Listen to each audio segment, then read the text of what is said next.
Welcome to Book Nibbles, Big Ideas, Small Bites. Malcolm Gladwell's Outliers. The story of success is not simply a book about extraordinary people or the brilliance of the rare few who reach the highest pinnacles of success. Rather, it is a sweeping exploration of the hidden forces, cultural legacies, lucky breaks, and accumulated advantages that shape why certain individuals thrive, while others, equally talented, may not. The central thesis challenges the myth of the self-made genius, the idea that success rests solely on innate ability or personal grit. Gladwell takes us on a journey through stories, data, and striking anecdotes that show how external conditions, birth dates, cultural values, family background, timing, and even random opportunities converge to create what we call an outlier. Instead of seeing these remarkable figures as exceptions to the rule, he reframes them as products of circumstances that can be traced and understood. One of the most memorable starting points is Gladwell's deep dive into Canadian hockey. If you were to open a roster of the top junior hockey teams in Canada, you might think you were looking at an arbitrary collection of gifted athletes. But when Gladwell highlights their birth dates, a striking pattern emerges. Most of the players were born in January, February, and March. This odd clustering is no accident. The cutoff date for youth hockey leagues in Canada is January 1st, meaning a boy born in January is competing against another boy in the same league born in December of that same year, almost a full year younger. That year, at ages 5, 6, and 7, translates into size, strength, and developmental advantages that coaches perceive as talent. Those slightly older kids are selected for more competitive teams, get better coaching, more ice time, and tougher competition. Over time, the advantage compounds. By the time they are teenagers, the difference between the January-born and December-born is massive. The point Gladwell drives home is that what looks like pure talent is, at least in part, a matter of accumulated opportunities stemming from something as arbitrary as a cutoff date. This is one of the first cracks in the myth of meritocracy that he reveals. Gladwell expands this idea to other fields, showing how birth dates and timing matter in everything from sports to academics. The same phenomenon appears in classrooms, where the oldest children in a grade are often more mature, more confident, and eventually labeled gifted, while the youngest struggle to keep up. That label shapes their path, granting or denying opportunities that snowball over time. It's not intelligence alone, but age, relative to peers, magnified by systems that reward early signs of maturity. This insight pushes the reader to rethink fairness and success, recognizing how hidden structures can skew outcomes. From there, Gladwell introduces one of the most famous and sticky concepts in the book, the 10,000-hour rule. Drawing from research by psychologist Anders Ericsson, he argues that mastery in any field requires roughly 10,000 hours of deliberate practice. Success, in other words, is not an accident, nor is it purely about natural talent. It's the product of extraordinary dedication and time investment. To illustrate, Gladwell points to the Beatles, who honed their musical abilities not by chance, but through grueling years of performing in Hamburg, Germany. In Hamburg, the young band played 8-hour sets, night after night, far more demanding than anything they could have experienced back in England. By the time they burst onto the world stage, they had accumulated their 10,000 hours, making them not just another rock band, but a phenomenon capable of reinventing music. A similar story emerges with Bill Gates. Many think of Gates as a once-in-a-generation genius who dropped out of Harvard to start Microsoft. While his intelligence and ambition are undeniable, Gladwell shows how Gates's path was paved with unique opportunities. Gates attended a private school in Seattle that happened to have access to a computer terminal in the late 1960s, a rarity at the time. He was able to spend countless hours programming when most universities didn't even have that kind of access. By sheer luck, Gates had the chance to accumulate thousands of hours of practice long before his peers. By the time he was in his early 20s, he wasn't just smart, he was experienced at a level that virtually no one else his age could match. His story is not of genius alone, but of genius plus timing, resources, and relentless hours of work. Gladwell is not diminishing Gates's brilliance. Rather, he is reframing success as a mixture of personal drive and external conditions that enable the accumulation of those critical hours. Timing plays another crucial role. Gladwell notes how many of the most successful tech entrepreneurs, Bill Gates, Steve Jobs, Eric Schmidt, Paul Allen, and others, were born in the mid-1950s.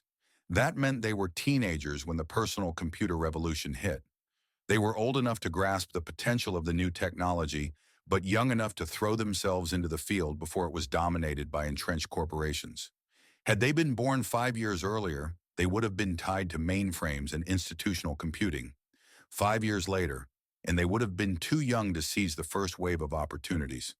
Their success was a product not just of who they were, but when they were born. Gladwell doesn't stop at luck and timing. He dives into cultural legacies and the subtle ways our backgrounds shape behavior and performance. One striking example is his analysis of airline crashes. He recounts a chilling story of a Colombian plane that ran out of fuel near New York City. The tragedy wasn't due to incompetence of the pilots, nor mechanical failure, but to something far more human: cultural communication patterns. In cultures with high respect for authority, subordinates may be reluctant to challenge or directly contradict their superiors. In the cockpit, this can be deadly. Gladwell shows how in certain countries, co-pilots used mitigated speech, hinting rather than stating, while addressing captains. In moments of crisis, that indirectness led to fatal misunderstandings. The solution, as airlines later discovered, wasn't only better training in mechanics but training in cultural communication, encouraging more assertiveness regardless of rank. It's an example of how culture, deeply ingrained habits of deference and hierarchy, can have life and death consequences. Culture also plays a role in how we think about work, perseverance, and education. Gladwell compares the work ethic in rice farming communities of Asia with Western farming practices. Rice cultivation requires painstaking attention, year-round effort, and constant care of paddies. That cultural legacy of persistence and patience translates into how students approach mathematics.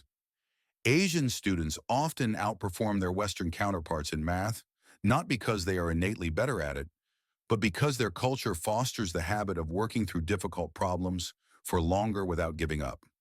Gladwell illustrates this with the story of how math exams measure not just intelligence, but willingness to persist. In some studies, the length of time students spent attempting problems was more predictive of success than innate ability. Culture here isn't background noise.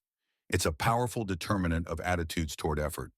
Another fascinating thread Gladwell pulls is the story of Jewish immigrant families in New York City in the early 20th century.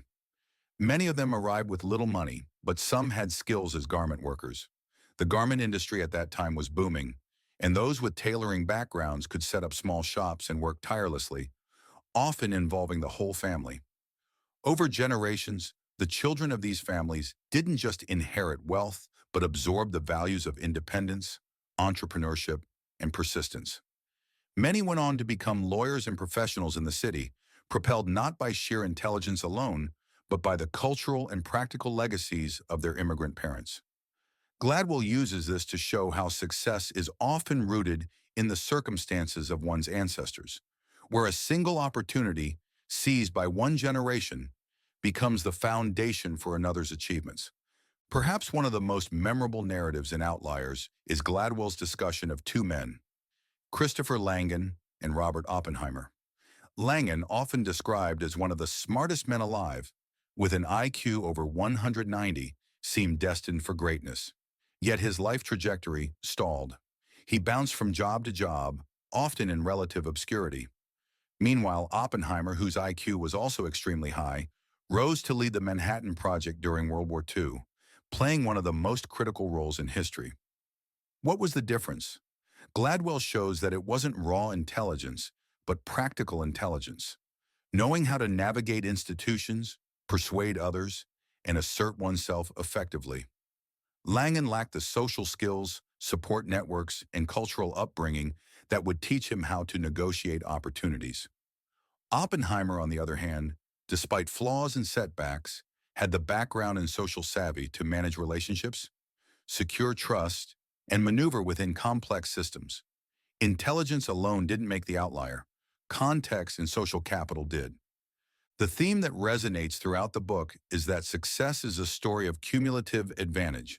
Small differences in timing, opportunity, resources, or upbringing compound over years into massive disparities. Gladwell encourages us to question the narratives we often accept.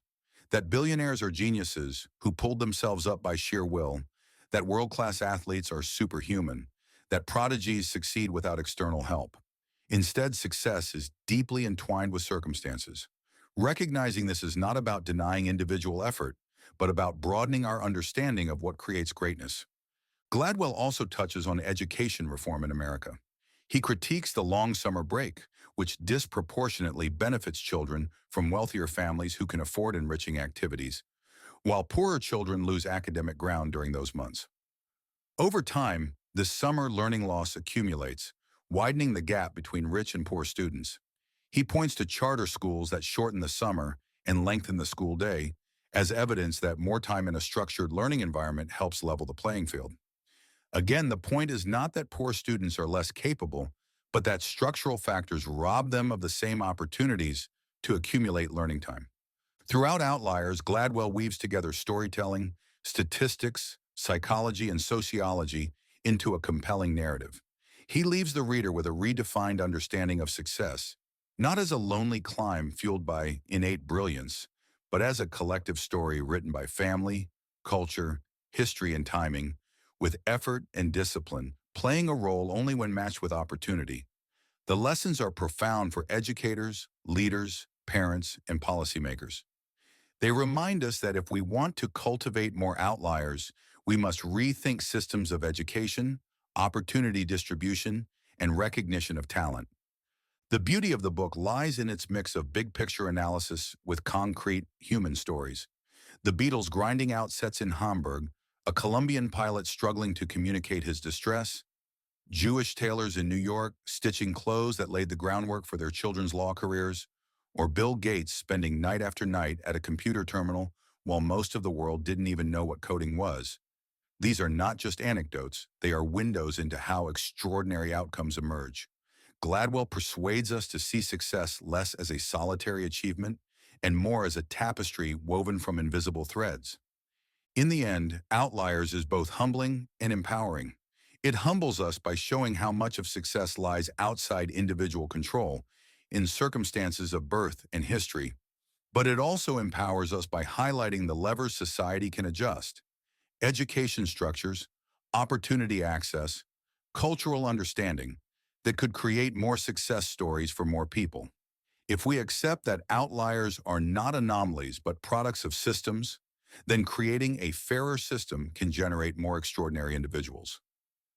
Gladwell's book becomes not only a meditation on success, but also a call to reimagine how we cultivate talent and potential in our communities.